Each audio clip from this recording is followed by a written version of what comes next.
Hello, কেমন আছো সবাই? আজ অনেক দিন পর তোমাদের সাথে একটা ভিডিও শেয়ার করছি। তো এটা হলো জামাই ষষ্ঠীর ব্লগ। তো চলো দেখতে থাকো। তো সকাল সকাল বোন মাছ কাটতে শুরু করেছিল আর আমি আগের দিনই চলে এসেছিলাম।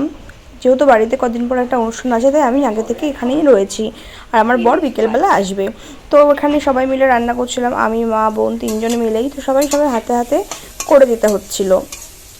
আর যেহেতু অনেক কিছু রান্নার আয়োজন করা হয়েছিল তো বেশি কিছু ব্লগ করতে পারিনি, যেটুকু পেরেছিলাম সেটুকুই তোমাদের সাথে শেয়ার করছি। তো এখানে আমার মোটামুটি ফ্রাইড রাইস রান্না চলছিল আর এখান দিয়ে আমার বরকে বলেছিলাম স্যালাডগুলো করে দিতে। আরও অনেক কিছু রান্না হয়েছে, সেগুলো তোমাদের আস্তে আস্তে দেখাচ্ছি চলো। তো এখানে এই যে এত পদ রান্না করেছিল, আমি মা বোন তিনজনে মিলেমিশেই সবাই রান্না করেছিলাম। আর এখানে আমার বর রেডি হয়ে গেছিলো খাওয়ার জন্য। আর সেদিনের ভিডিও করা হয়নি, বাদবাকি যে ভিডিও করেছি সেগুলো শর্টে দেওয়া আছে, প্লিজ চেক করে নিও। আর এটা ছিল পরের দিন রেডি ফেডি হয়ে আমরা চলে গেছিলাম আমার বাড়িতে, নেমন্তন্ন ছিল বলে। তো এখানে আমি বোন আর আমরা সবাই চারজন মিলেই গেছিলাম। তো যাচ্ছিলাম এখানে। আর আমার মামা বাড়ি যেহেতু মহেশগঞ্জ, তো টোটো করে গেলেই হয়, তাই টোটোর জন্য দাঁড়িয়েছিলাম আমরা সবাই। তারপর টোটোতে উঠে পড়লাম আর চলো যাওয়া যাক এবার।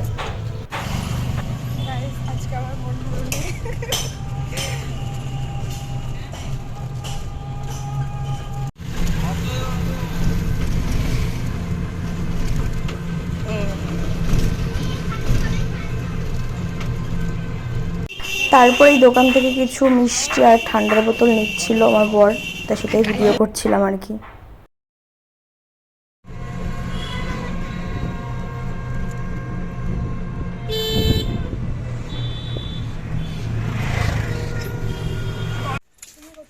তারপর আমরা সবাই মিলে অবশেষে মামা বাড়িতে পৌঁছে গেলাম। যেতে না যেতে মামি সকাল সকাল দিয়েছিল পরোটা আলুর দম, তো সেটাই সবাই মিলে খাচ্ছিল আর গল্প মজা আড্ডা করছিল।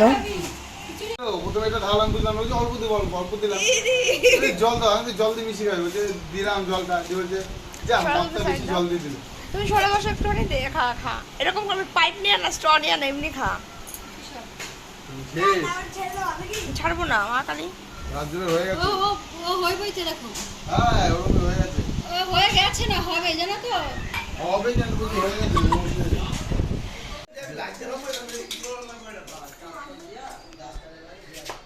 কি ব্লগ হচ্ছে, ব্লগ হচ্ছে মহিলাদের বিরিয়ানি। জোরে খাও জোরে, এখানে হচ্ছে বিরিয়ানি গাইস। বিরিয়ানিতে যে গন্ধ বেরিয়েছে গাইস, এরকম খিদে পেয়ে গেছে। এই পুচকি আগে থেকে বিরিয়ানি গন্ধ পেয়ে খেতে বসে পড়ছে। এখন হয়নি আগে যে পুচকি বসে পড়ছে, এই যা অপেক্ষা করছে। পুচকি অলরেডি খেতে বসে গেল, কিন্তু এখন খাবারই বানানো হয়, ও বিরিয়ানি গন্ধ আগে বসে পড়েছে। খেয়ে খেয়ে একটু বেড়ে গেছে মনে হচ্ছে।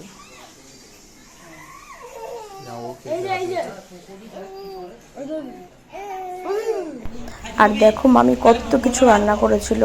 তো সব সাজিয়ে গুছিয়ে ওদের দুজনকে খেতে দিয়েছিল, আমাকেও দিয়েছিল। যেহেতু আমি ভিডিও করছিলাম তাই সেগুলো আমাকে আর দেখানো হয়নি।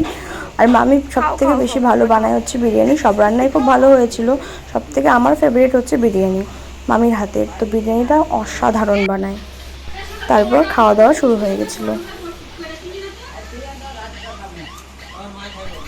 তারপর খাওয়া দাওয়া করে রেস্ট নিয়ে আমরা বাড়ির দিকে চলে গেছিলাম, সেই ভিডিওগুলো করা হয়নি।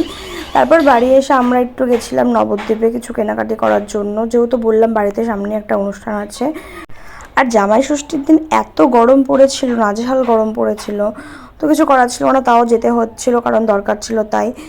তো তারপর কাজকর্ম সেরে আমরা বাড়িতে চলে এসেছিলাম। তো তারপর কন্টিনিউ করা হয়নি। তো ভিডিওটা এইটুকুই, ভালো লাগলে লাইক কমেন্ট আর সাবস্ক্রাইব করে দিও।